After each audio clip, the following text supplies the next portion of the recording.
슬슬 긴장되시죠? 저도 좀 그렇습니다. 이제 출발을 해야 되겠네요. 자, 내 삶이 달라집니다. 2018 문재인 대통령 신년 기자회견을 시작하겠습니다. 지금 대한민국 문재인 대통령께서 입장하고 계십니다. 장내에 계신 여러분은 자리에서 일어나 박수로 맞이해 주시기 바라겠습니다.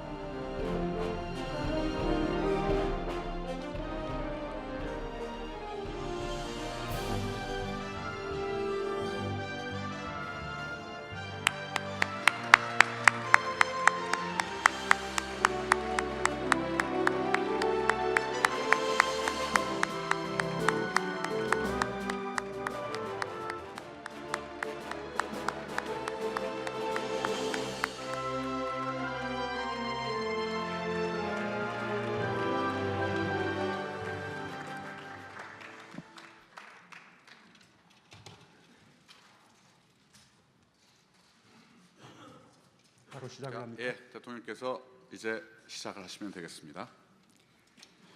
존경하는 국민 여러분, 지난 1년 저는 평범함이 가장 위대한 것을 하루하루 느꼈습니다. 촛불광장에서 저는 군중이 아닌 한 사람 한 사람의 평범한 국민을 보았습니다. 어머니에서 아들로, 아버지에서 딸로 이어지는 역사가 그 어떤 거대한 역사의 흐름보다 중요하다는 것을 깨달았습니다. 한겨울 내내 촛불을 든 후 다시 일상을 충실히 살아가는 평범한 가족들을 보면서 저는 우리의 미래를 낙관할 수 있습니다. 우리가 민주주의의 역사를 다시 쓸 수 있었던 것은 그렇게 평범한 사람, 평범한 가족의 용기 있는 삶이 우리 주변에 항상 존재하고 있었기 때문입니다. 저는 그것이 너무나 자랑스럽습니다. 덕분에 우리는 오늘 희망을 다시 이야기할 수 있게 되었습니다. 국민들께서는 자신의 소중한 일상을 국가에 내어 주었습니다. 나라를 바로 세울 힘을 주었습니다. 이제 국가는 국민들에게 응답해야 합니다. 더 정의롭고, 더 평화롭고, 더 안전하고, 더 행복한 삶을 약속해야 합니다. 그것이 바로 나라다운 나라입니다. 2018년 새해 정부와 저의 목표는 국민들의 평범한 일상을 지키고 더 나아지게 만드는 것입니다. 국민의 뜻과 요구를 나침반으로 삼겠습니다. 국민들께서 삶의 변화를 체감할 수 있게 하겠습니다. 국민 여러분, 제가 대통령이 되어 제일 먼저 한 일은 집무실에 일자리 상황판을 설치한 것입니다. 사람 중심 경제라는 국정 철학을 실천하기 위해서였습니다. 일자리는 우리 경제의 근간이자 개개인의 삶의 기반입니다. 사람 중심 경제의 핵심에 일자리가 있습니다. 정부는 좋은 일자리 확대를 위해 지난해 추경으로 마중물을 붓고 정부 지원 체계를 전면 개편했습니다.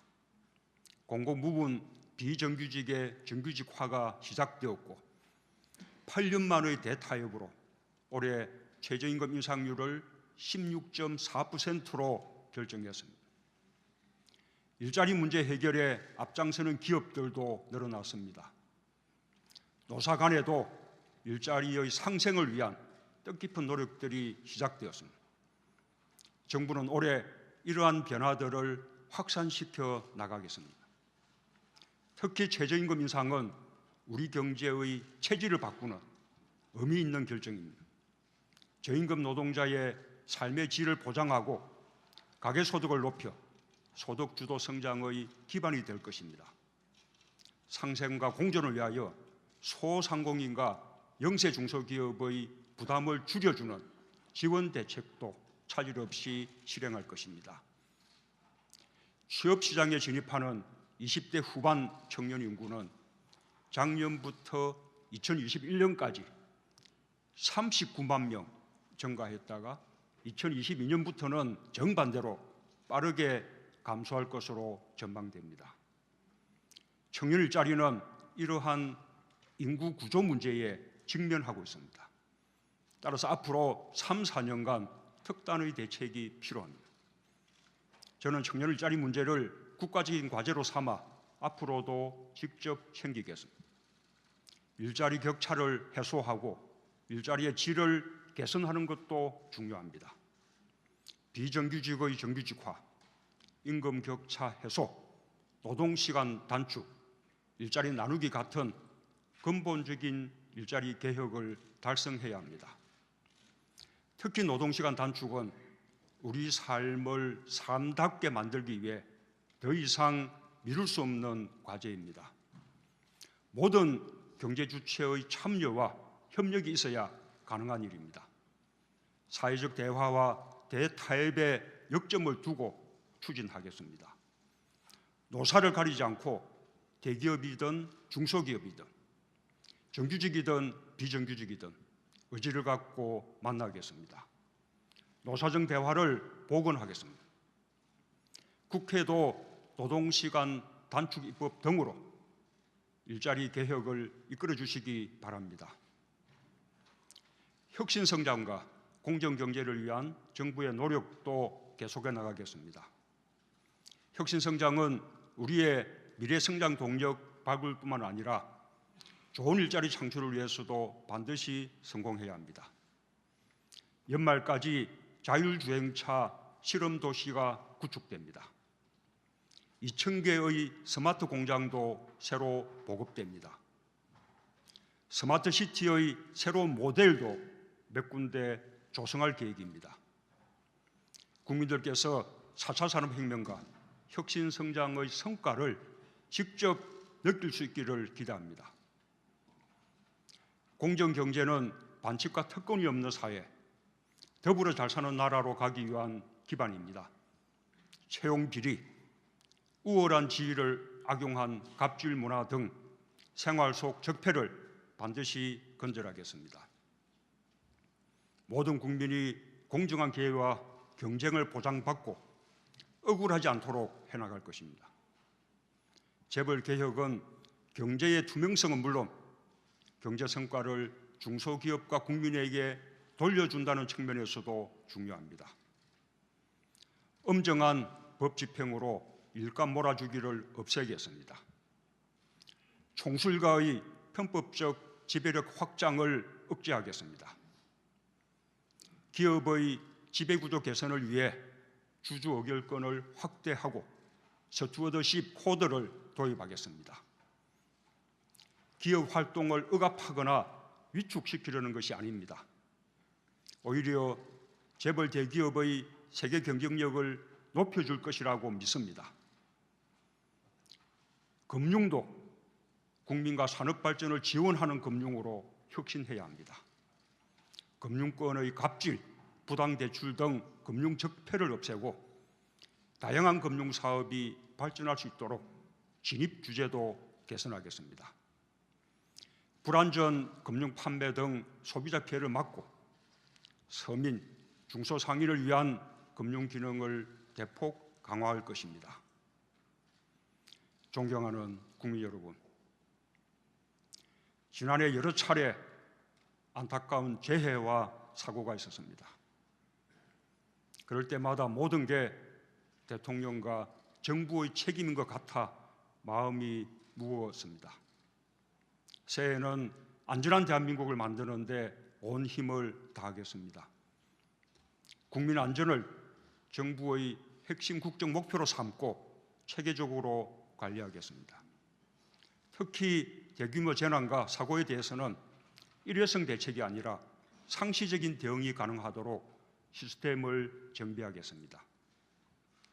2022년까지 자살 예방, 교통안전, 산업안전 등 3대 분야 사망 절반 줄이기를 목표로 국민 생명 지키기 3대 프로젝트를 집중 추진하겠습니다.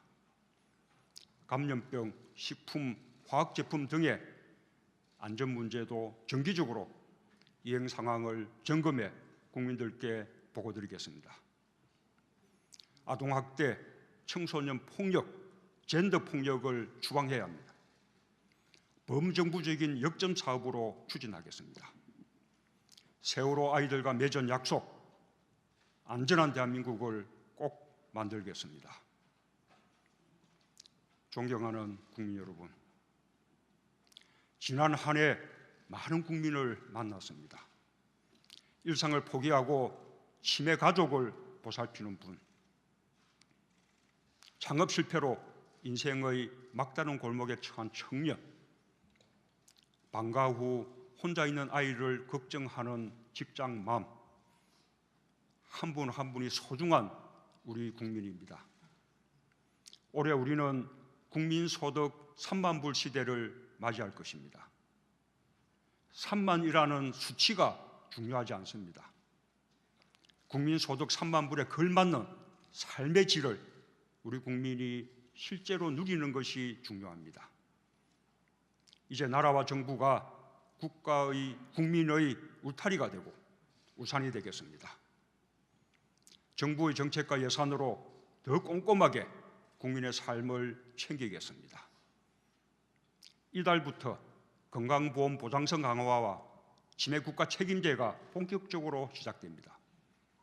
의료, 주거, 교육과 보육에 대한 국가 책임과 공공성을 강화해 기본 생활비 부담을 줄이겠습니다. 더 이상 과로 사회가 계속되어서는 안 됩니다. 장시간 노동과 과로가 일상인 채로 삶이 행복할 수 없습니다. 노동시간 단축과 정시 퇴근을 정부의 역점 사업으로 추진하겠습니다. 2월부터는 대부업까지 포함하여 법정 최고금리가 24%로 인하됩니다. 상환 능력이 없는 장기 소액 연체자의 채무를 줄여드립니다. 7월에는 신용카드 수수료가 추가 인하됩니다. 서민과 소상공인에게 힘이 되어줄 것으로 기대합니다. 작년에 정부가 8,600억 원을 출연한 모태펀드가 시중에 지원됩니다. 3월에는 이에 이어 10조 원 조성을 목표로 하는 혁신 모금 펀드가 출범합니다.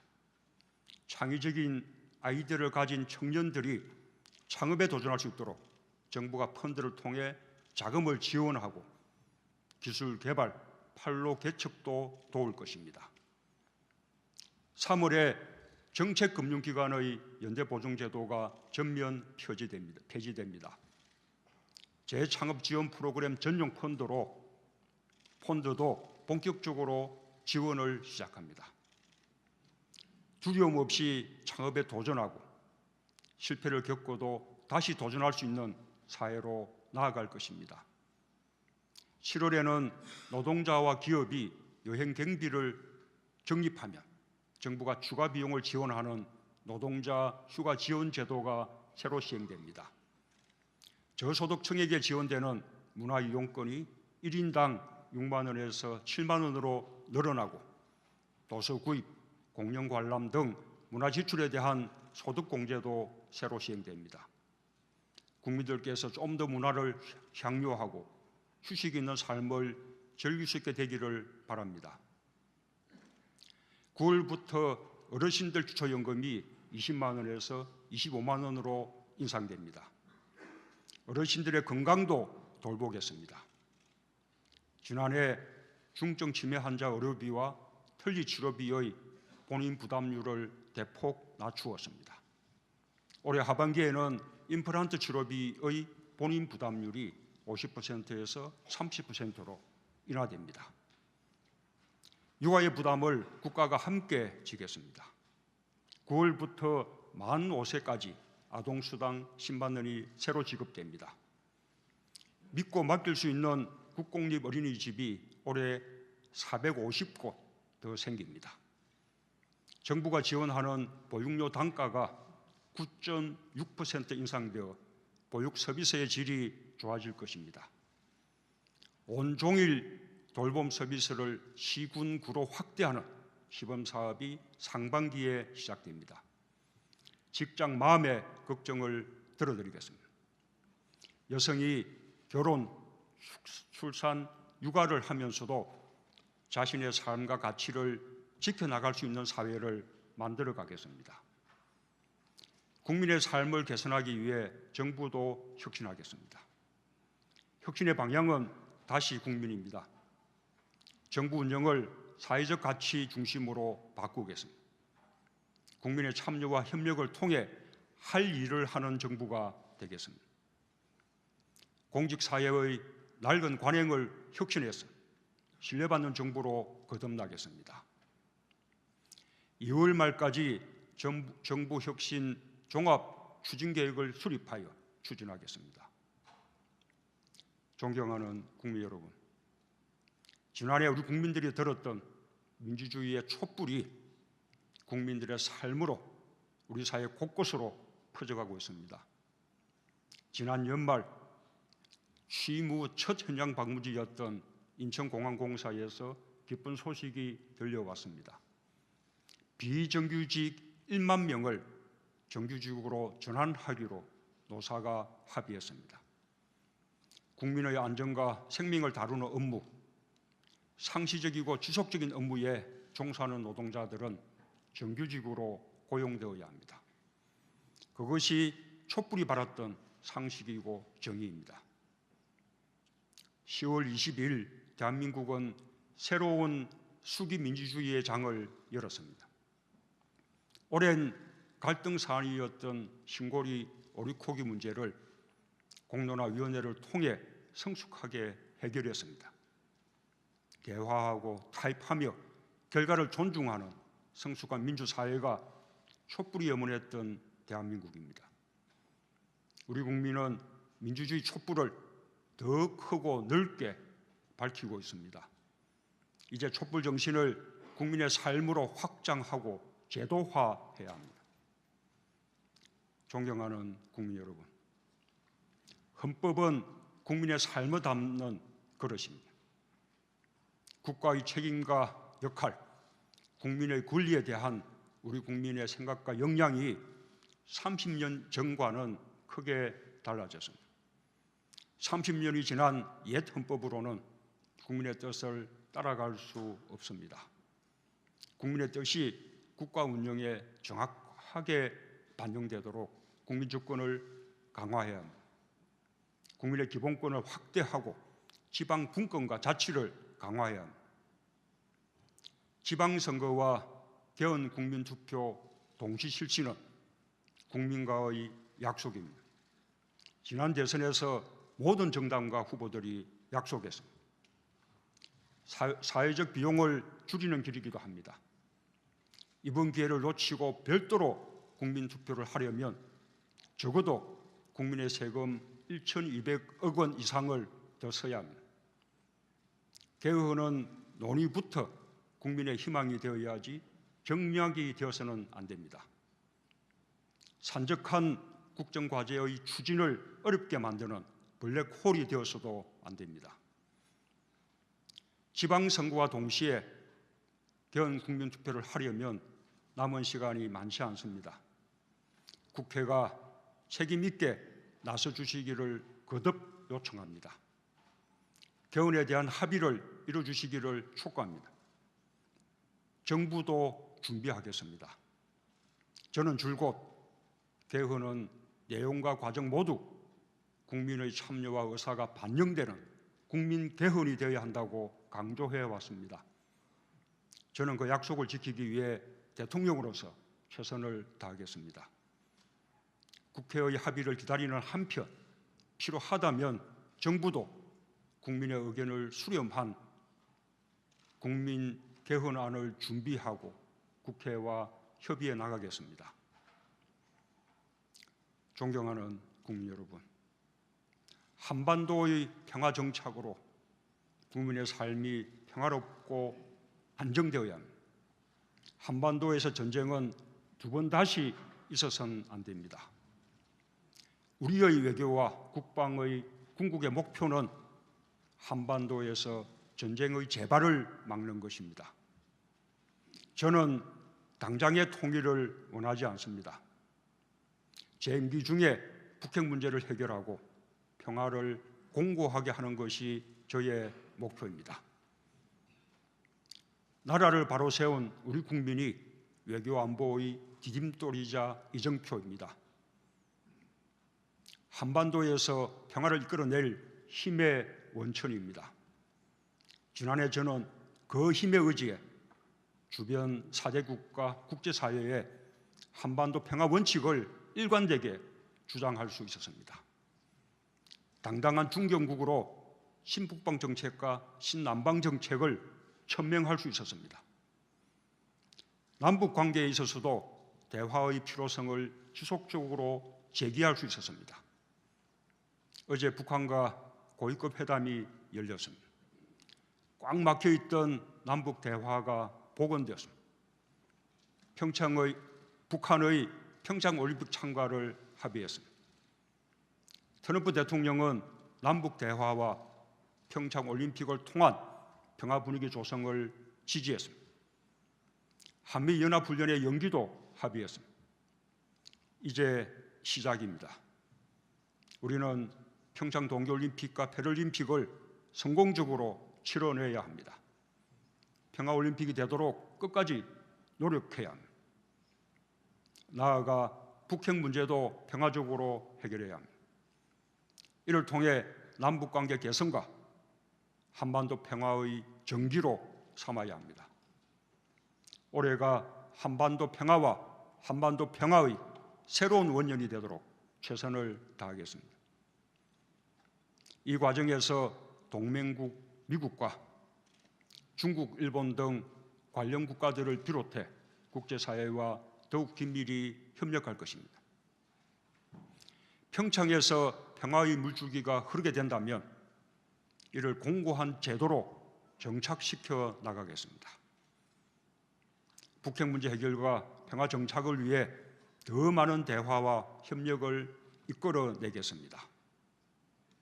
다시 한번 강조합니다. 한반도 비핵화는 평화를 향한 과정이자 목표입니다.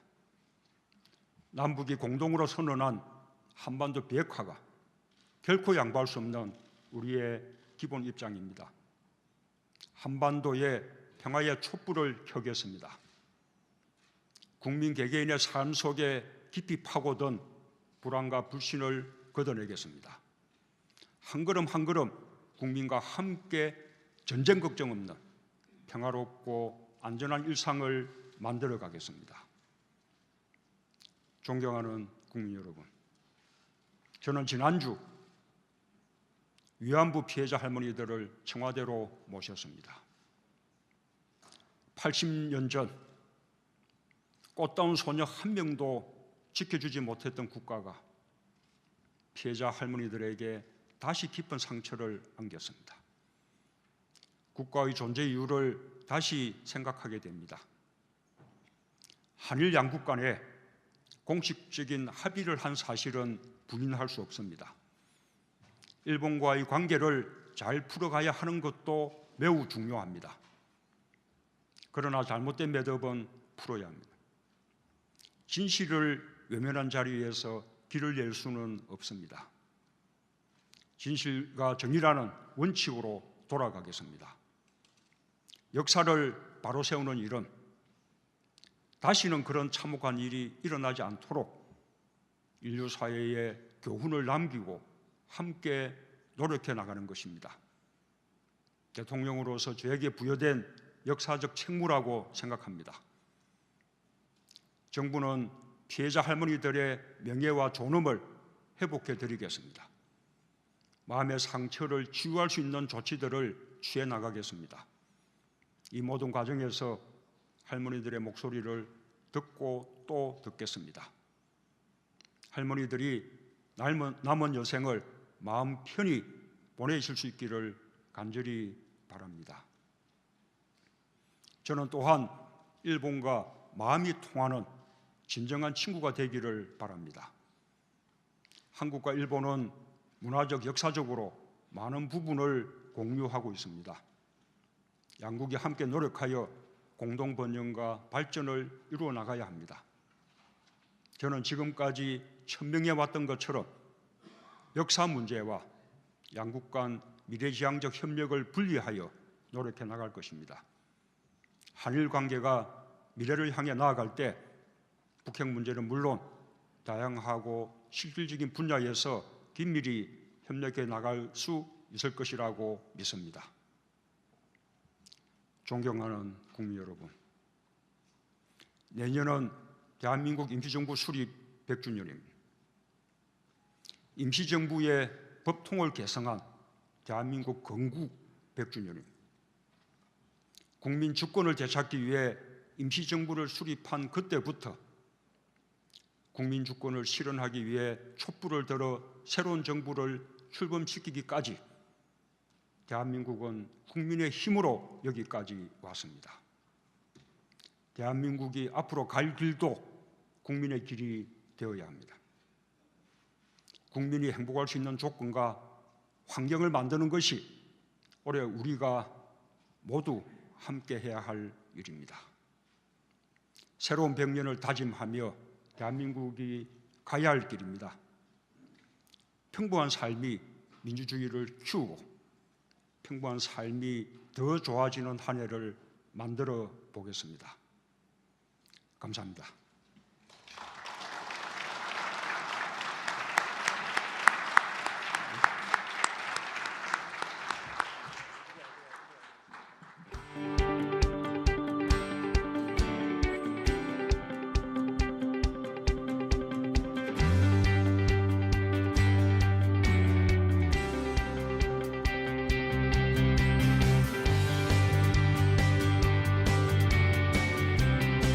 요즘 불도 많이 나고 안 좋은 뉴스가 좀 많이 나오는데 조금 좋은 뉴스나 소식 같은 게 좀 더 넘치는 한 해가 됐으면 좋겠어요. 세금도 좀 안 올리셔 주시고 비정규직 말고 정규직 많은 사회가 됐으면 좋겠어요. 고등학교 내에서 좀 더 개성을 펼칠 수 있는 활동이나 좀 더 다양한 진로 활동이 많아졌으면 좋겠습니다. 저희 같은 밴드가 신나게 열심히 음악할 수 있는 세상을 계속 만들어주시면 좋을 것 같아요. 저작권법도 한번 알아봐 주세요. 전국에 있는 모든 어린이집의 아이들이 이렇게 바깥 놀이터가 있는 어린이집에서 힘차게 뛰어놀면서 자라기를 바랍니다. 아이들과 같이 보내는 시간이 좀 더 많았으면 좋겠어요. 집값 팍팍 내려가지고 그 부담 없이 큰 집 아니더라도 마음 편히 살 수 있게 해주시면 감사하겠습니다. 온 나라가 좀 편했으면 좋겠어요. 네, 정치인들도 그렇고 모두가 좀 편했으면 좋겠어요. 모두가 행복하고 모두가 싸우지 않는 나라가 됐으면 좋겠어요.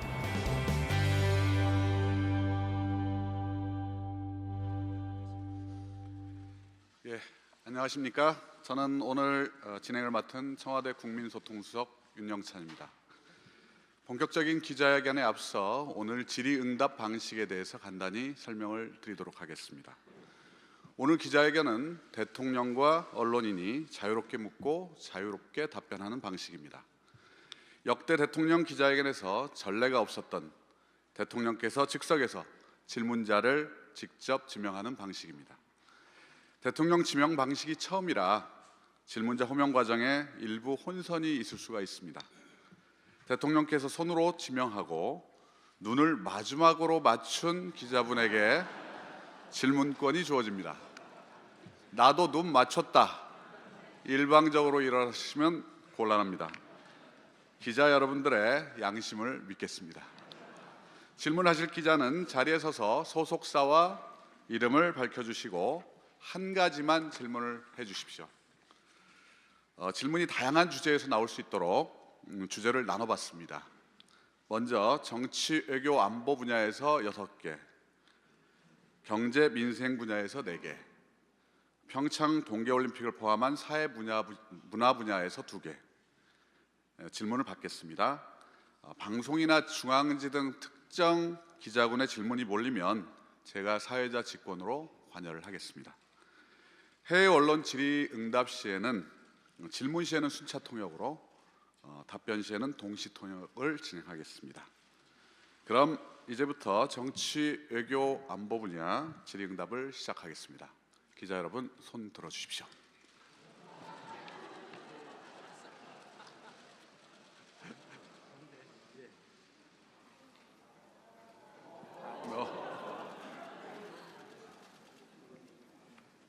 예, 대통령님 안녕하세요. 저 뉴스원의 조소영 기자라고 합니다.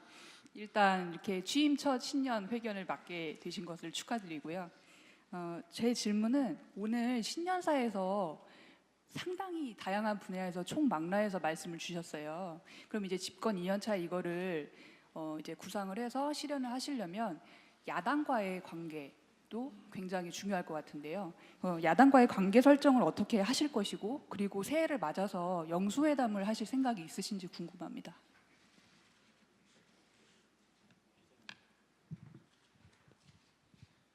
예,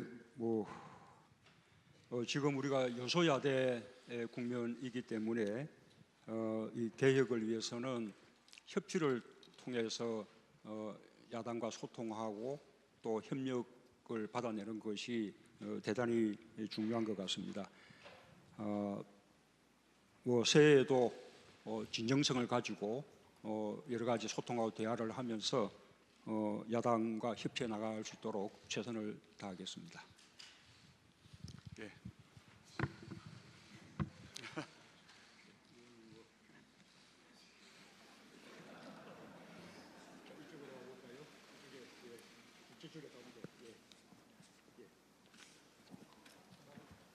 중앙일보 강태화 기자입니다. 그 집권 2년 차의 두 번째 질문자로 지목해 주셔서 감사합니다. 그 남북 대화가 시작됐기 때문에 관련 질문을 안 드릴 수가 없는데, 대통령께서는 최근에 과거처럼 유약하게 대화만을 추구하지 않는다 이런 말씀을 하셨습니다. 그리고 그렇다면은 그 말의 의미에서 과거 우리가 북한과 대화 과정에서 정말 어떤 게 유약한 대화였는지에 대해서 생각을 말씀해 주시고, 과거 대화와 어떻게 달라져야 된다라는 생각을 좀 들었으면 좋겠고요. 이와 관련해서 만약에 유약하지 않은 정상회담을 구상하고 계신다면 그런 정상회담의 목적과 어떤 설정된 방향이 어떻게 갖고 계신지, 또 그러한 유약하지 않은 정상회담이 이뤄지기 위한 전제 조건을 어떻게 좀 들고 계신지 설명을 듣고 싶습니다. 아시는 바와 같이 우리는 남북 관계 개선과 함께 또 북핵 문제 해결도 이루어내야 합니다. 이 두 가지는 따로 갈 수 있는 문제가 아닙니다. 북핵 문제가 해결이 돼야 남북 관계가 개선될 수 있고, 또 남북 관계가 개선된다면 북핵 문제 해결에도 도움이 될 것입니다. 그렇기 때문에 그동안 국제사회는 강도 높은 북한에 대한 제재와 압박을 가해 왔습니다. 그 제재와 압박의 목표는 북한을 대화로 이끌어내는 것입니다. 지금은 첫 시작입니다. 오로지 대화만이 해법이다 이렇게 말할 수는 없습니다. 우리가 북한의 성의를 다해서 대화해서 남북관계 개선으로 또 북핵 문제 해결을 위해서 노력해 나가겠지만, 만약에 북한이 다시 도발한다든지 북핵 문제 해결에 성의를 보이지 않는다면 국제사회는 계속해서 강도 높은 제재와 압박을 하게 될 것입니다. 우리 정부 역시 두 가지 모두를 구사하는 그런 대북 정책을 펼치지 않을 수 없다라는 말씀을 드린 것입니다. 남북 관계 개선과 북핵 문제 해결에 필요하다면 저는 정상회담을 필요해서 어떠한 만남도 열어두고 있습니다. 그러나 회담을 위한 회담이 목표일 수는 없습니다. 정상회담을 하려면 정상회담을 할 수 있는 여건이 조성돼야 되고, 또 어느 정도의 성과가 담보돼야 할 것으로 생각합니다. 그런 여건이 갖춰지고 전망이 선다면 언제든지 정상회담에 응할 용의가 있습니다.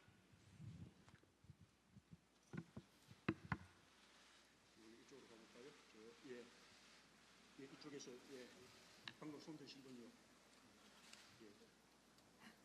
안녕하세요. 미국 ABC 뉴스 조주희 기자입니다. 조금 어려운 질문이 될 수도 있겠는데요. 이게 미국은 한국에 가장 가까운 동맹 국가고 또 북한은 한국의 형제 국가입니까? 그런데 미국 간 지금 양보 없는 대치 상황 속에서 이전에는 한국이 위협받는 상황에서 미국이 한국을 도와주는 그런 포지셔닝이었다면 이제는 북한이 직접 미국을 겨냥하며 협박할 수 있는 그런 시대가 왔습니다. 근데 이게 양자택일을 할 수 있는 문제인지 모르겠지만 일부 미국인들 사이에서는 미북 간 갈등 상황이 일어나면 한국은 어떻게 포지셔닝을 할 건지 궁금해하는 미국인들이 꽤 많습니다. 거기에 대해서 대통령께서 어떻게 생각하시는지 한 말씀 해주시죠. 저는 안보에 관해서 한국과 미국은 오랜 동맹국가이기도 하지만 또 안보에 관한 이해를 함께 공유하고 있다고 생각합니다. 북한의 핵과 미사일에 대해서 위협을 느끼는 것도 한국 또 미국 마찬가지입니다. 그래서 한미 양국은 대단히 긴밀하게 공조하면서 북한 핵 문제에 대응해 왔습니다. 또 그러면서 아까 말씀드린 대로 강도 높은 제재와 압박을 국제사회와 함께 나가면서 그러나 그 궁극의 목표는 북한을 대화로 이끌어내서 외교적인 해법을 강구하는 것이다라는 것을 분명히 했습니다. 이제 미국이 주도했던 제재와 압박 거의 효과일 수도 있습니다. 남북 간의 대화가 시작되었습니다. 이 대화를 남북 관계 개선의 계기로 삼고 나아가서는 또 북핵 문제를 대화를 통해서 해결하는 그런 계기로 이렇게 발전시켜 나가려고 합니다. 그에 대해서 미국과 아무런 이견이 없다. 그래서 미국도 이번 남북 대화에 대해서 전폭적으로 지지하면서 이것이 북핵 문제 해결에도 도움이 되기를 바란다는 뜻을 함께 표명을 하고 있는 것입니다.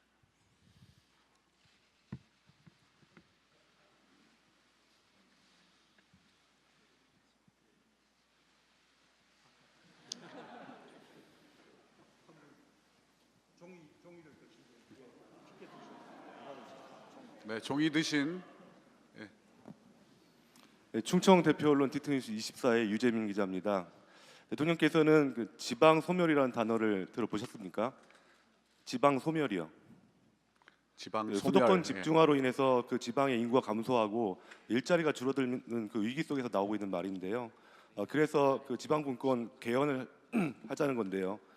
지방분권 개헌을 한다고 하더라도 모든 문제들을 다 해소할 수는 없다고 생각합니다. 그래서 그 대안으로 나오는 것들이 이제 권역 정부라든가 아니면 압축 도시 이런 것들이 대안으로 제시가 되기도 하는데 지방이 골고루 잘 살 수 있는 지방 분권 어떻게 가야 될지 여쭙겠습니다.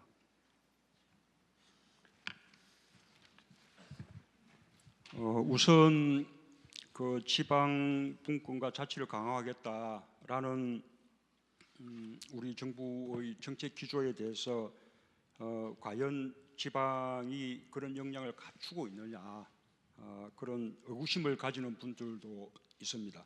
저는 그렇지 않다고 생각합니다.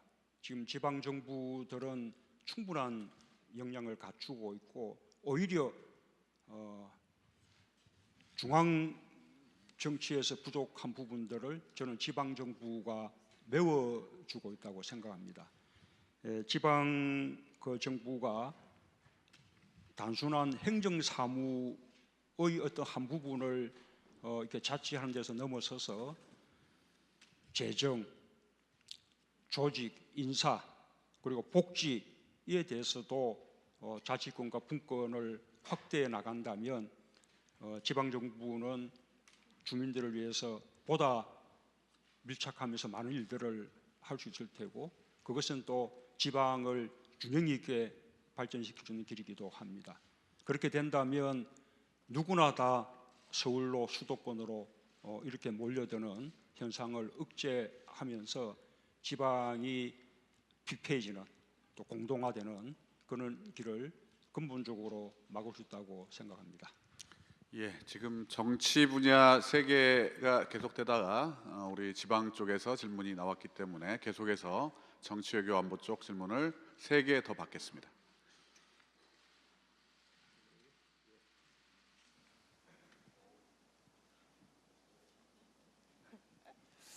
TV조선 최지연이라고 합니다. 어제 위안부 합의 발표가 있었는데요.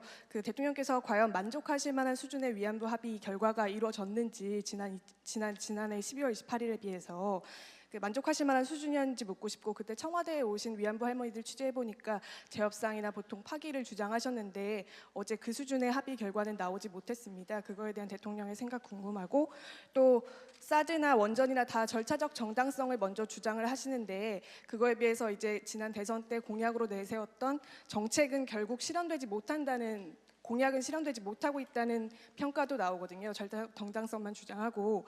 그래서 그거에 대해서는 어떻게 생각하시는지 좀 궁금합니다. 질문을 하나만 선택해 주시면 좋겠습니다. 하나만 선택해서 다시 한번 해주시기 바랍니다. 그럼 대통령의 선택에 맡기겠습니다. 아까 위안부 그 할머니들 문제에 대해서는 질문의 요지가 무엇인지요?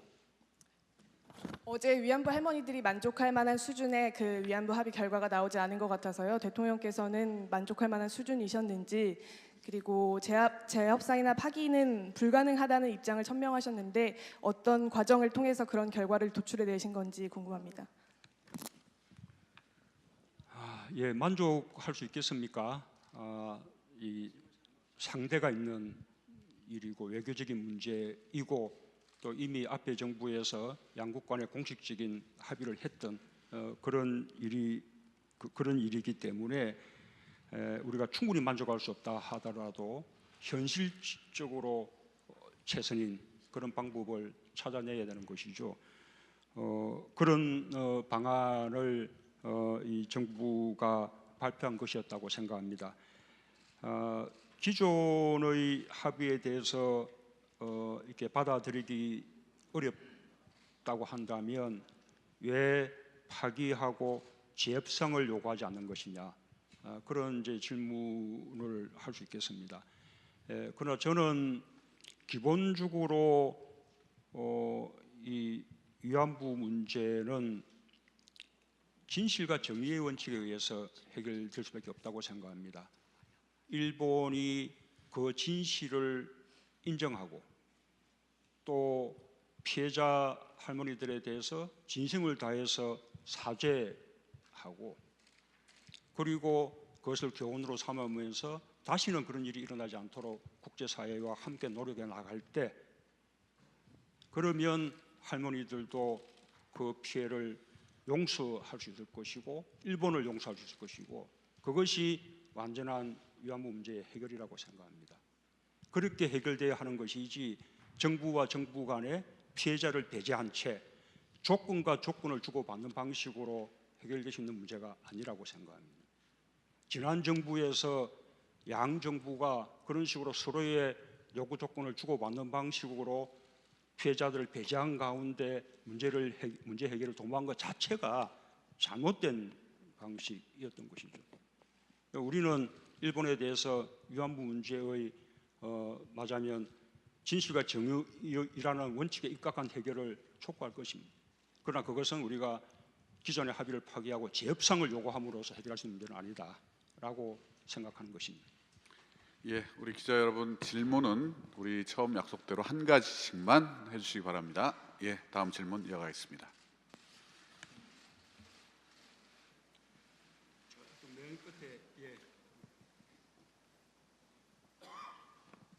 예, 광남일보의 맹인섭입니다. 정치적인 질문 한 가지 올리겠습니다. 앞서 회견문에서도 말씀하셨듯이 6월 지방선거 관련해서 개헌을 말씀하셨습니다. 지금 우리 앞에는 지방분권 개헌 문제와 국가 균형 발전이라는 화두가 앞에 놓여 있습니다. 요즘 여론조사도 한창인데요. 지금 문재인 정부 앞에 지방 분권 개헌과 지역 균형 발전이 두 마리 토끼를 함께 잡아야 되는 일정이 상당히 빡세 보입니다. 그것과 관련해서 단도직입적으로 여쭤보겠습니다. 개헌 방식 중에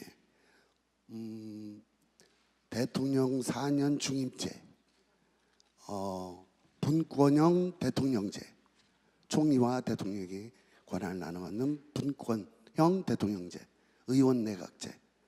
앞으로 빡센 일정을 전제로 해서 대통령께서는 어느 형태를 선호하시는지요? 저는 과거 대선 기간 때부터 제 개인적으로는 대통령 사념 중임제가 가장 바람직한 어떤 방안이라고 생각한다는 것을 말씀드린 바 있습니다. 아마 국민들께서도 가장 지지하는 방안이 아닌가 생각합니다. 다만 그러나 저는 제 개인 소신을 주장할 생각이 없습니다. 개헌을 할 수 있어야 되기 때문에 개헌안에 대해서는 국회의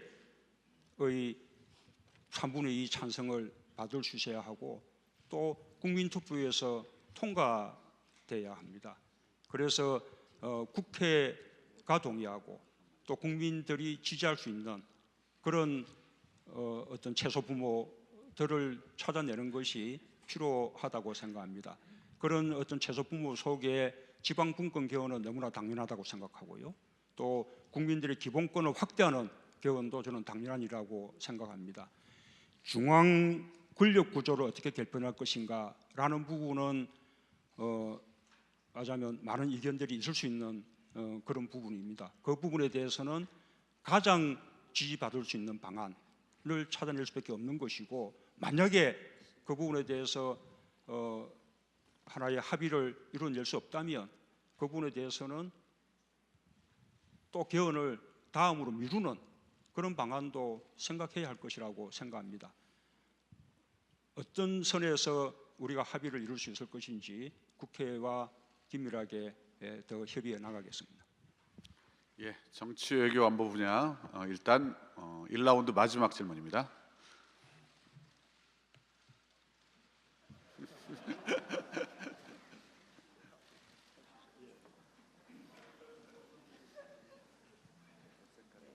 전자신문 성현희 기자입니다. 제가 오늘 보라색을 입고 나온 게 신의 한 수였던 것 같습니다. 네, 질문하겠습니다. 그 지방 선거 전후로 해서 단행될 청와대와 2기 내각 구성 방향에 대해서 구상하시고 계신 바 있으면 좀 듣고 싶고요. 그리고 한 가지만 더 하겠습니다. 올해 경제 성장률 3%대 전망하고 있지만 사실상 글로벌 평균 성장률은 4%잖아요. 그래서 격차가 계속 벌어지고 있는데요. 혁신 성장 분야에서도 사실 소득주도 성장에 비해서 문재인 대통령의 어떤 문재인표 정책이 뚜렷하게 보이지 않는다라는 지적도 좀 있는 것 같습니다. 오늘 그 신년사에서도 창업 지원하고 그리고 스마트 시티 등을 얘기를 하시긴 하셨는데 사실 그건 지난 정권에서도 좀 다뤘던 의제이기도 하고요. 그래서 혹시 장기적으로 좀 대한민국의 성장을 동인해 나갈 구체적인 묘안이 있으신지 궁금합니다. 예, 뭐 그 부분은 저보다 우리 정책실장께서 답변하셔야겠는데 우선 앞에 성장률 부분을 이야기하자면 이제는 우리가 이 상당한 이 경제 성장을 이미 이룬 상태이기 때문에 지속적으로 고도 성장을 해 나가기는 어렵다고 생각합니다. 이 세계 평균 성장률이 우리의 목표가 될 수는 없는 것이고요.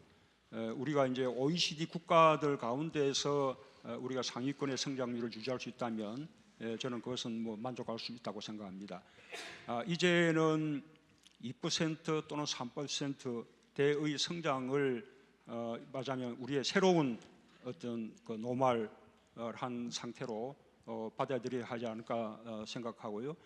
우리의 잠재 성장률을 최대한 높여서 실제 성장률을 잠재 성장률과 부합하게 만드는 것이 목표라고 생각합니다. 그렇게 본다면 우리 지난해에는 지금 3.2% 정도 성장률을 이루었을 것이라고 지금 잠정적으로 판단하고 있는데 새해에도 3% 정도 성장은 지속할 수 있지 않을까 그렇게 생각합니다.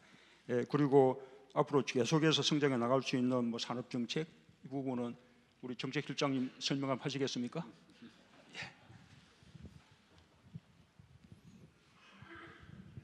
네, 지난해 저희가 그 혁신 성장안을 발표를 했는데요.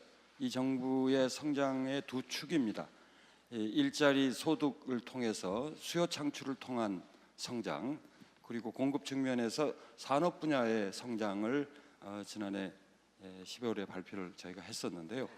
과거하고 다른 부분은 과거에는 특정 산업을 국가가 이끌어가는 형식의 성장 정책이었다면 이번에는 지자체와 민간 부분에서 선정한 선도 산업을 정부가 지원하는, 다시 말하면 정부가 끌고 가기보다는 민간 부분에서 제한되는 부분을 정부가 지원하는 사업 주체별 또는 사업별 성장 전략입니다. 그래서 이미 아까 대통령께서 언급이 있으셨습니다마는 스마트 시티 또는 자율주행차, 드론, 재생에너지 이런 부분은 이미 많은 기업들이 지자체와 협의해서 사업 준비를 하고 있는 걸로 그렇게 알고 있고, 올해는 상당한 그런 부분에서의 성과는 쉽게 나타나리라고 봅니다. 또 하나 추가로 말씀을 드린다면 이러한 새로운 성장 동력들이 만들어지기 위해서는 기본적으로 노사 합의, 특히 노사정 민까지 포함한 사회적 대타협이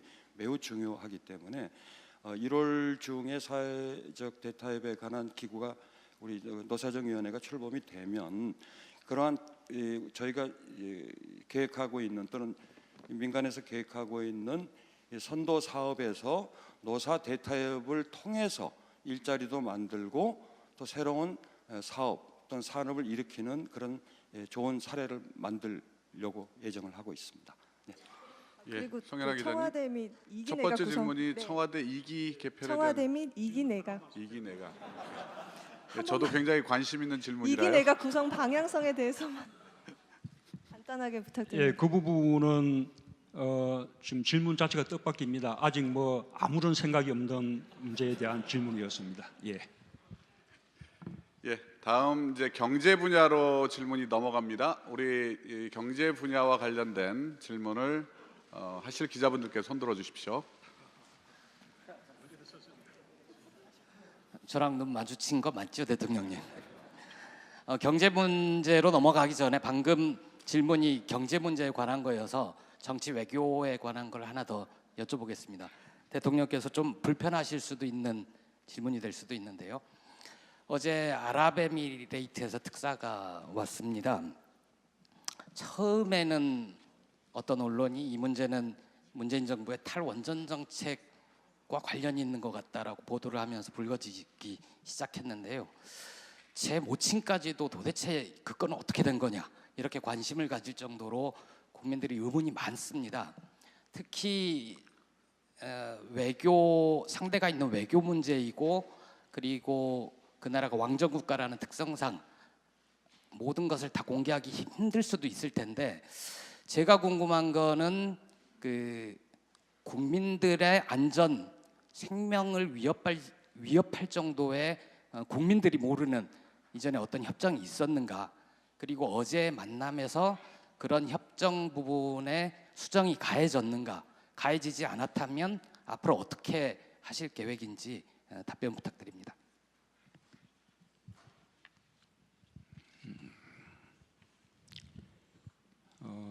UAE와 우리나라 간에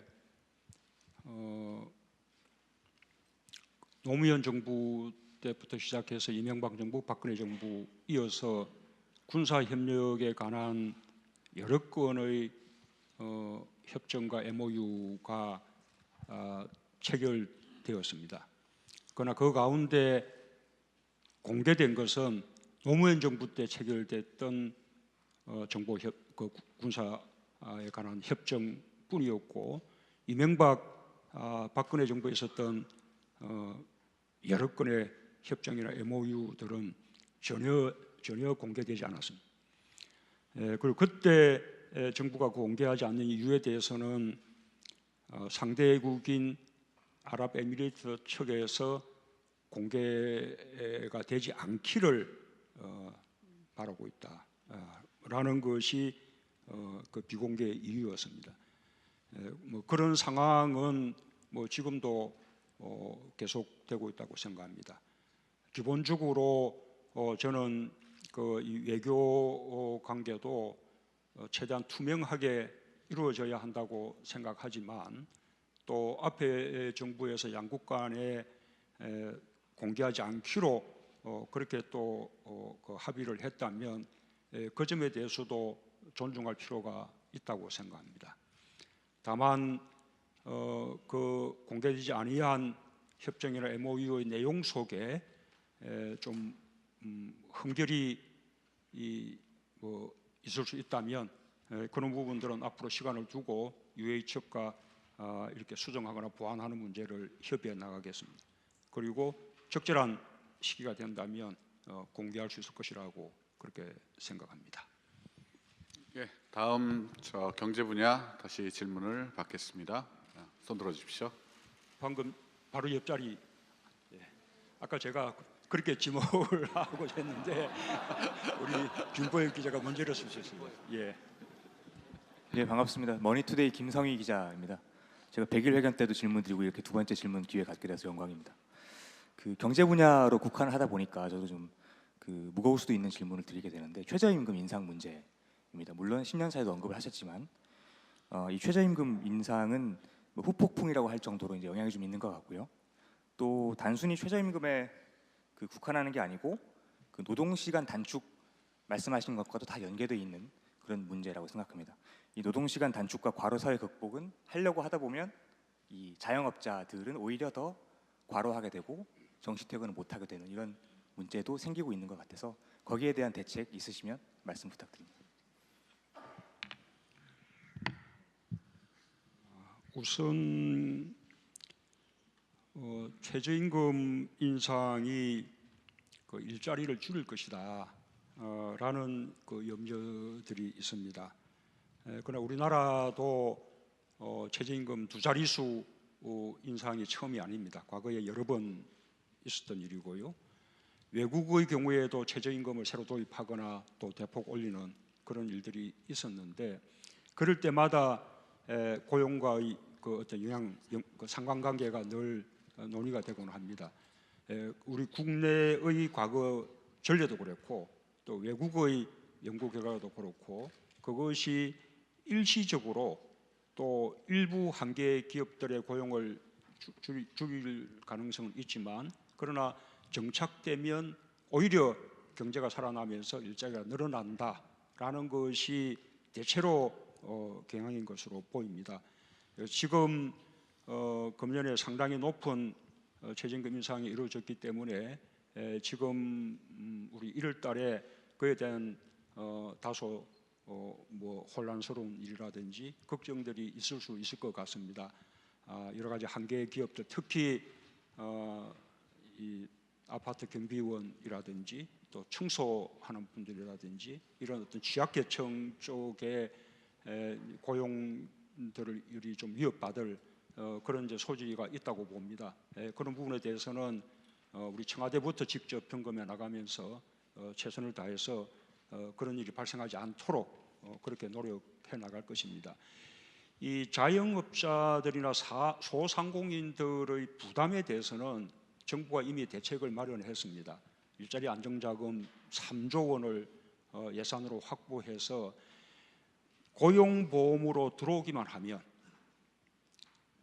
증가되는 인가만큼 정부가 직접 지원을 해주고 또 고용보험에 들어올 경우에 4대 보험료를 또 지원해주고 또 이 4대 보험료에 대해서 세액공제 혜택도 주고 그래서 이 정부가 만들어 놓은 대책을 이 소상공인들과 자영업자들이 이용하기만 하면 저는 문제가 없다고 봅니다.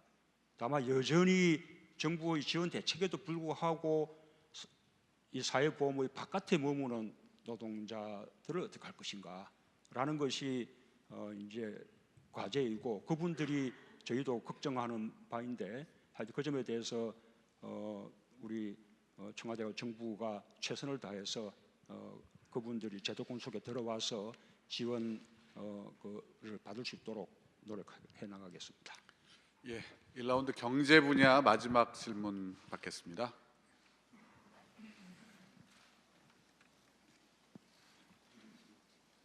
대통령님.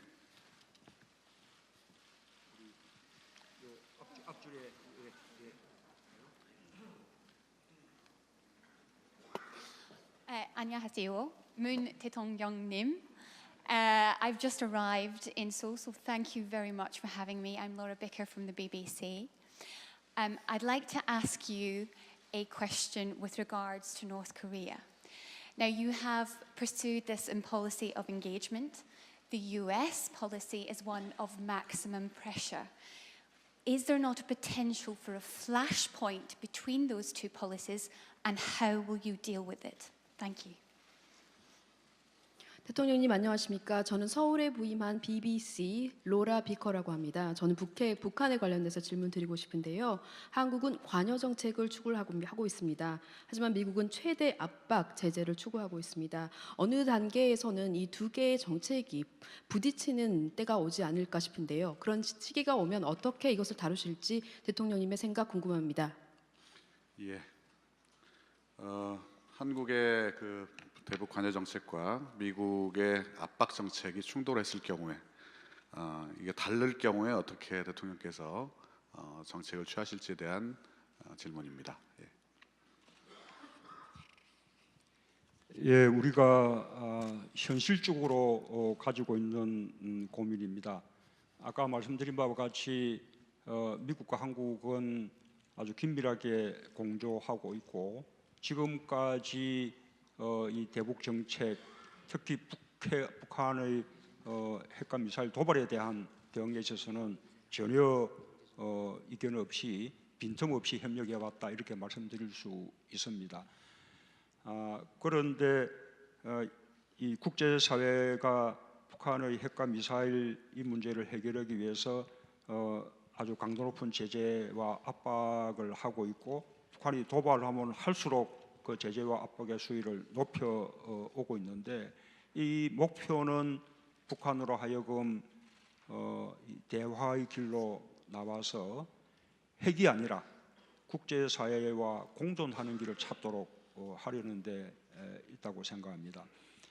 그런데 현실적으로는 이 제재와 압박이 높아지다 보면 지나치게 긴장이 고조돼서 우발적인 충돌이 있을 수도 있기 때문에 이런 그 긴장을 어떻게 적절하게 관리해 나가고 또 우발적인 충돌을 막으면서 북한을 대화로 이끌어낼 것인가 라는 것에 대해서는 우리가 사려 깊은 그런 고민들을 해야 한다고 봅니다. 다행히 그렇게 긴장이 높아지고 우발적인 충돌이 있기 전에 북한이 대화의장으로 나왔습니다. 일단 북한이 나온 대화의장은 남북관계 개선을 위한 대화의장입니다. 북한이 비핵화를 위한 대화의장으로 이렇게 나오게 하는 것이 앞으로 우리가 더 해나가야 될 그런 과제라고 생각합니다. 예, 시간 여유가 있어서요. 우리 경제 분야 하나 더 받고 사회 두 개를 받은 다음에 또 자유 질문을 드리겠습니다. 그래서 이번에는 손 드셨는데 예. 예. 안녕하십니까. 워싱턴 포스트 지국장 아나 파이필드입니다. 새해 복 많이 받으십시오, 대통령님. 지금부터 영어로 하겠습니다. So you alluded to this a little before, but President Trump has claimed that he created the environment for yesterday's talks, that it was because he has taken a strong, firm, and willing to use America's might stand against North Korea that the talks yesterday were able to happen. How much credit do you give President Trump for yesterday's agreement? And separately, your government has hinted that it would be willing to suspend some direct sanctions on North Korea to facilitate its involvement in the Pyeongchang Games. Can you explain how far you're prepared to go to provide that? Thank you. 네. 워싱턴 포스트의 애나 파이필드입니다. 대통령님께서도 아까 말씀하셨는데요. 어제의 남북 대화 고위급 회담이 성사된 데는 트럼프 대통령이 나의 공이 있다. 지금까지 최대의 압박과 제재를 했기 때문에 그 효과를 보이는 거라고 말을 했는데요. 문 대통령님께서 생각하시기에 트럼프의 공이 어느 정도 되는지 궁금합니다. 두 번째는 평창 올림픽 있기 전에 이 한국이 직접적인 대북 제재를 조금 중단을 하겠다라고 말씀을 하셨는데요. 어느 정도까지의 범위를 생각하고 있는지 궁금합니다. 두 번째 질문을 한 번 더 되풀이해 주실랍니까? 예. 번역을. 네, 두 번째 질문은 평창 올림픽 있기 전에 한국의 대북 제재를 조금 중단을 하겠다, 좀 연기를 하겠다라고 하셨는데요. 어느 정도까지 생각하고 계신지 그 범위가 궁금합니다. 그 평창 올림픽 그 남북 대화 성사에 대한 트럼프 대통령의 공은 매우 크다고 생각합니다. 예, 감사를 표하고 싶습니다.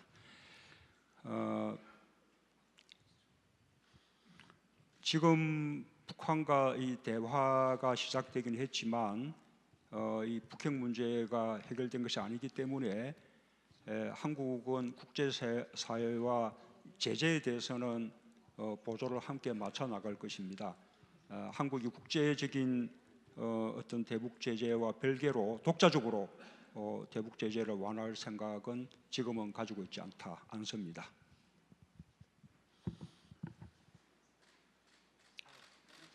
네, 사회 올림픽 평창 올림픽과 관련된 내용 또는 사회 분야, 문화 분야 질문 주십시오.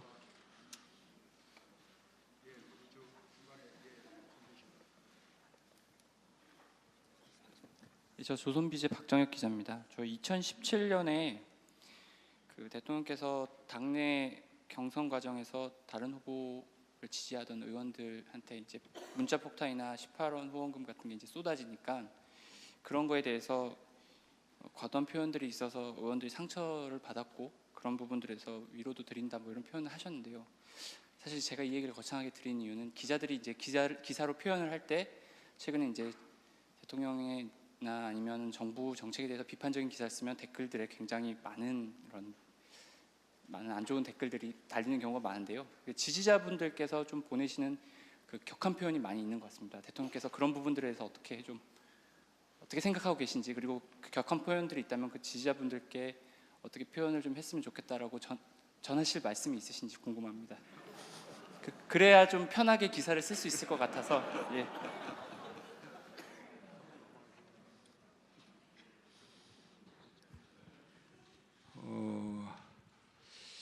아마 그 언론인들께서는 기사에 대해서 이 독자들의 의견을 과거부터 받으실 텐데요.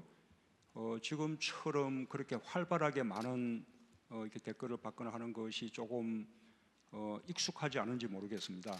그러나 저희 이제 정치하는 사람들은 정치하는 기간 내내 뭐 우리 제도 언론의 뭐 이런 비판들뿐만 아니라 그런 뭐 인터넷을 통해서 또는 문자를 통해서 댓글을 통해서 뭐 많은 그 공격을 받기도 하고 비판을 받아왔죠. 그래서 그런 부분들에 대해서 익숙해 있고 저는 아마 대한민국에서 저보다 많은 그런 악플이나 이런 문자를 통한 비난이나 뭐 여러 가지 트윗이나 뭐 그렇게 뭐 많이 당한 정신이 없을 거라고 생각하는데 그냥 저와 생각이 각은 다르건 상관없이 그냥 유권자인 그 국민들의 그냥 의사 표시다 그렇게 받아들입니다. 저는 기자님들께서도 그런 부분에 대해서는 좀 담담하게 그렇게 뭐 생각하시면 되지 않을까 싶습니다. 너무 그렇게 예민하실 필요는 없지 않은가 그렇게 생각을 합니다. 예.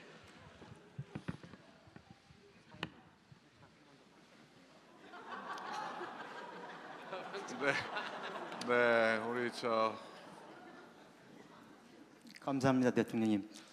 저는 평창 올림픽에 개최되는 강원도에 있는 강원도밀보 남궁창성 기자입니다. 그 대통령님 취임하시고 그 엄중한 안보 현실에서 평창 올림픽을 계기로 한반도 평화를 정착시키기 위한 노력에 국민의 한 사람으로서 먼저 감사하다는 말씀을 드리겠습니다. 그 어제 평창 올림픽 계기 남북 고위급 회담이 열렸습니다. 그 합의 내용 중에 보면은 북한에서 대표단을 파견하기로 했습니다. 대통령님께서 임기 중에 신년사에서 북핵 해결을 하시겠다고 했는데 그 대표단에 혹시 지금의 안보 현실을 좀 또 북핵 문제를 해결하기 위해서 대표로 누가 오셨으면 좋겠는지, 혹시 가능하시다면 김정은 북한 노동당 위원장이 대표로 오실 경우 어떻게 생각하시는 데에서 듣고 싶습니다. 이상입니다. 예, 이제 뭐 시작인데요.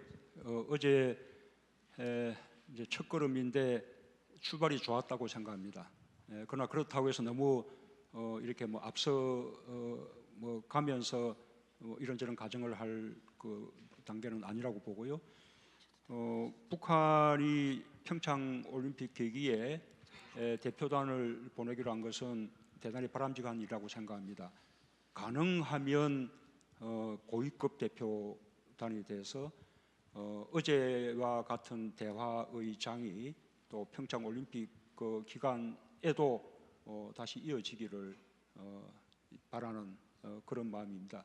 북한이 어느 급의 대표단을 보낼지 여부는 아직은 알 수 없는데 아마 평창 올림픽 이렇게 나가오면서 서로 간에 실무적인 그 협의를 해 나가기로 했기 때문에 좀 평창 올림픽 기간이 다가오게 되면 좀 가시적으로 아마 이렇게 발표되지 않을까 생각합니다.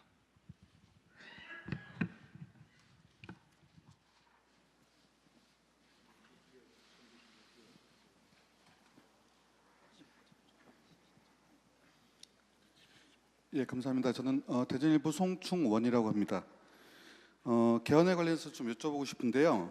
아까도 말씀하시면서 그 국회와 별개로 정부에서도 국민의 의견을 수렴한 개헌안을 준비해서 뭐 국회와 협의하겠다라고 말씀하셨는데, 이 남은 기간을 좀 역산해 보면은 시간이 마냥 국회의 협의를 지금 기다릴 수만은 없는 그런 상황인 것 같거든요. 말씀하신 것처럼 정부에서 그 정부나 청와대에서 국민 의견 수렴하는 그런 과정도 있어야 될 테고요.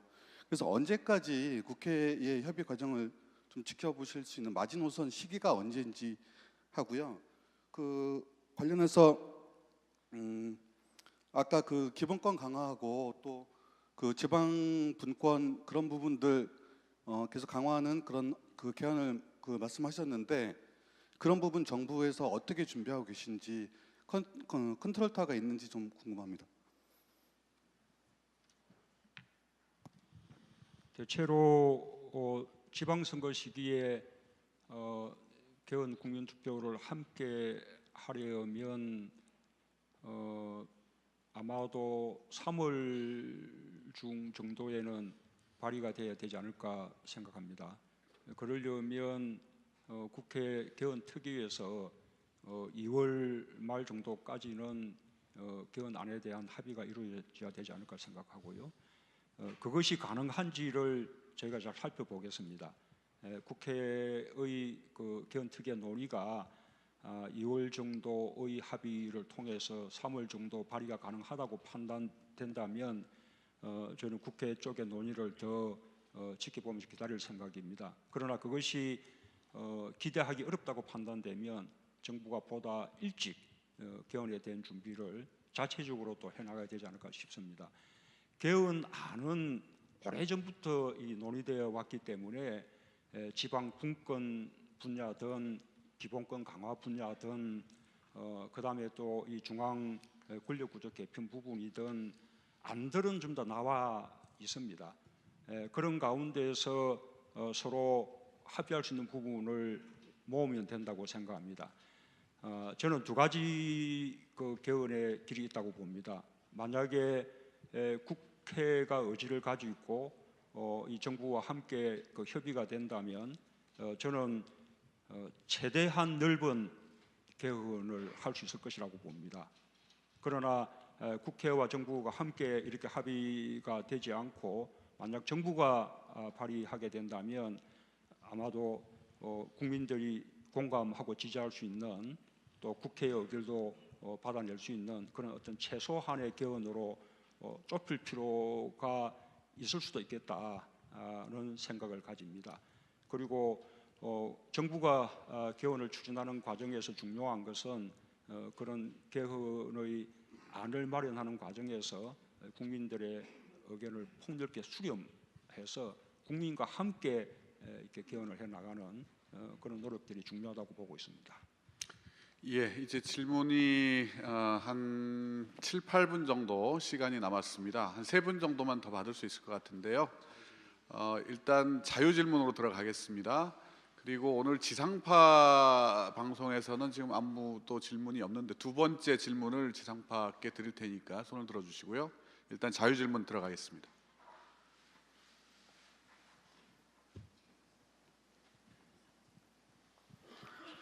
JTBC 이성대 기자라고 합니다. 그 남북 관계에 대해서 다시 한번 질문을 좀 하고 싶은데요. 그 대통령께서 신년사에서도 올해를 한반도 평화의 원년으로 삼고 싶다 말씀을 하셨습니다. 또 아까도 말씀하셨지만 어제 그 남북 고위급 회담이 이제 시작이다라고 말씀을 하셨는데 앞으로 그 남북 관계에 있어서는 개성공단 재개나 또는 금강산 관광 재개, 또 나아가 오이사 조치 같은 문제들이 있는데 이런 문제들을 과연 올해 안에 적극적으로 푸실 생각이 있는 건지, 만약에 있으시다면 미국 측과의 어떤 긴밀한 조율들도 필요할 텐데 이런 관계들을 어떻게 풀어 나가실 건지에 대해 좀 구체적인 보관 같은 거를 듣고 싶습니다.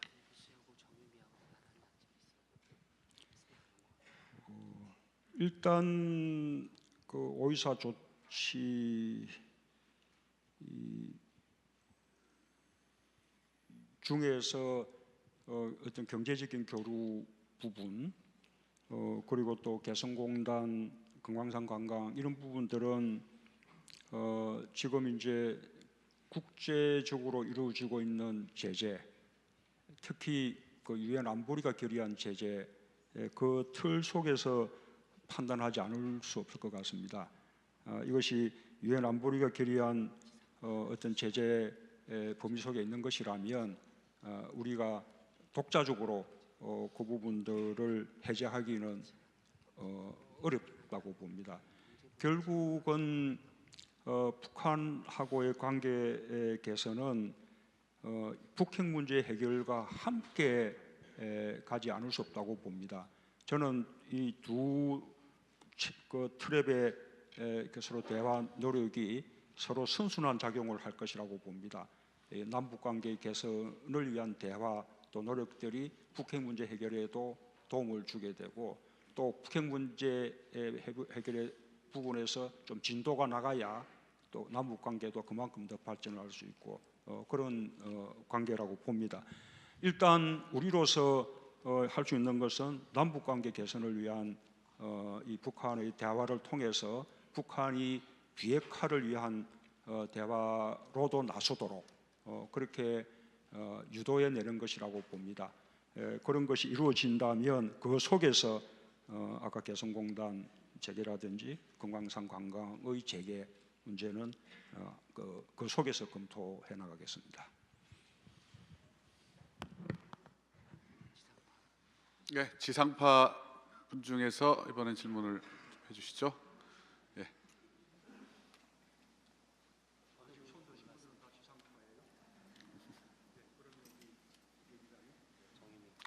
예. 네, SBS 정유미입니다. 어제 발표하신 그 위안부 합의 후속 조치 관련해서 한 가지 간단히 여쭙겠습니다. 그 일본이 출연한 10억엔 과연 정말 그 할머니들의 요구대로 일본에 반환할 수는 없는 건지, 그 10억엔을 앞으로 어떻게 해 나가시겠다는 건지 좀 구체적으로 말씀 부탁드립니다. 우선은 그 위안부 할머니들의 이 상처를 치유할 수 있는 또 그리고 그분들 위로할 수 있는 치유 조치가 필요한데 할머니들이 받아들이지 않는 그 한일 간의 합의에 의해서 일본이 출연한 돈으로 그런 치유 조치가 이루어지고 있다는 사실을 할머니들은 받아들일 수가 없는 것입니다. 그래서 우리 정부는 그 할머니들에 대한 치유 조치는 우리 정부의 돈으로 하겠다는 것입니다. 기왕에 이루어진 지출들도 다 우리 정부의 돈으로 대체하겠습니다. 그러면 이미 그 치유금을 받은 할머니들도 떳떳할 수 있을 것이고, 또 아직 받지 않은 할머니들도 이제는 떳떳하게 돈을 받을 수 있을 것이라고 생각합니다. 그러면 일본이 출연한 10억엔은 어떻게 할 것이냐? 저는 그 부분에 대해서는 일본과 또 우리 그 할머니들과 또는 시민단체들과 이렇게 앞으로 조금 협의해 나갈 필요가 있다고 생각합니다. 만약에 그 돈이 위안부 문제를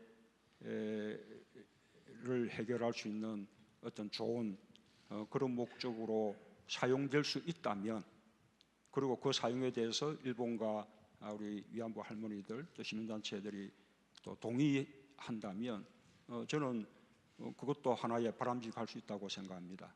그래서 일본이 출연한 10억엔의 앞으로 사용 이 부분에 대해서는 좀 더 시간을 가지고 일본과도 협의해 나가고 또 위안부 할머니들 비롯한 관련 단체들과도 협의해 나가겠습니다. 자, 이제 마지막 질문자입니다.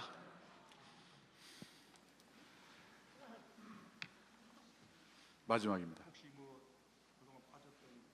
예, 뭐 오늘은 골고루 여러 분야에서 다 질문을 해주셨습니다.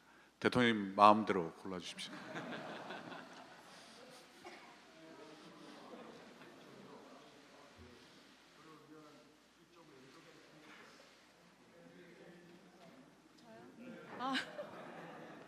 감사합니다. 울산매일신문 조혜정 기자입니다.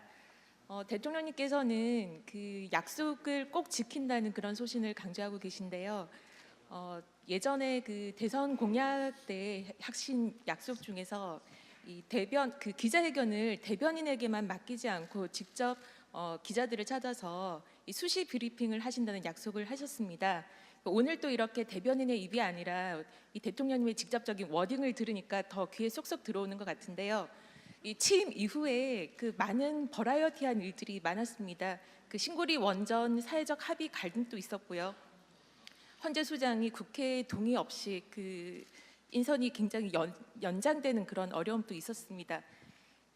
지금까지 일어난 많은 발생한 일들이 수시 브리핑을 할 만한 사안이 아니었는지, 그동안 없었는지, 혹시 대통령님께서 기자들과 직접적인 수시 브리핑을 하고 싶었지만 우리 정치공학상 우리 참모진들의 만류가 있었는지도 궁금하고요.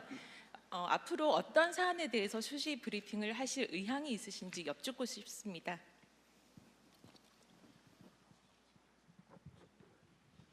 예, 저는 오늘처럼 기자님들을 더 자주 만나고 싶습니다. 브리핑 중요한 일들은 직접 하고 싶기도 하고, 그리고 또 이런 식의 기자회견을 직접 또 하기도 하고,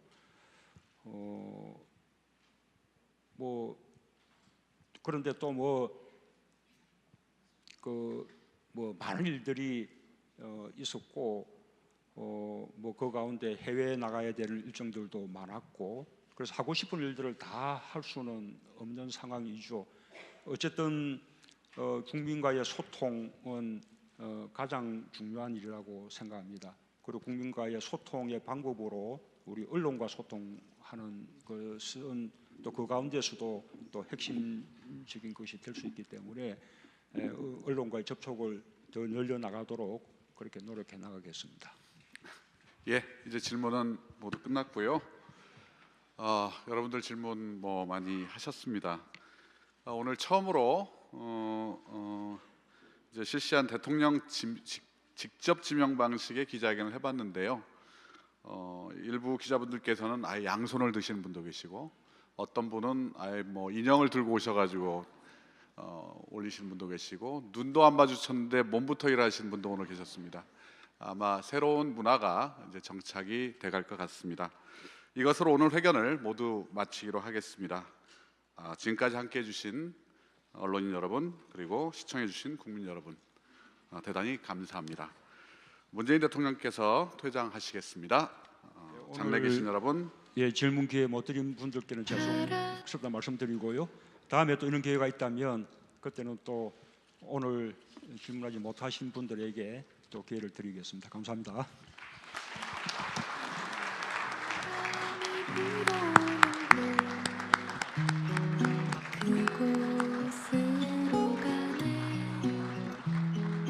예, 장내에 계신 여러분, 앞으로 대한민국을 더욱 잘 이끌어달라는 의미로 격려와 응원의 박수를 다시 한번 부탁드립니다.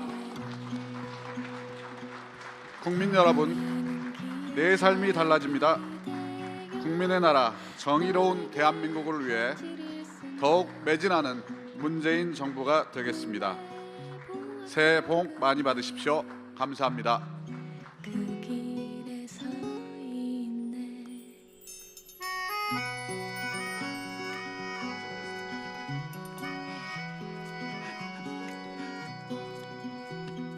설레임과 두려움으로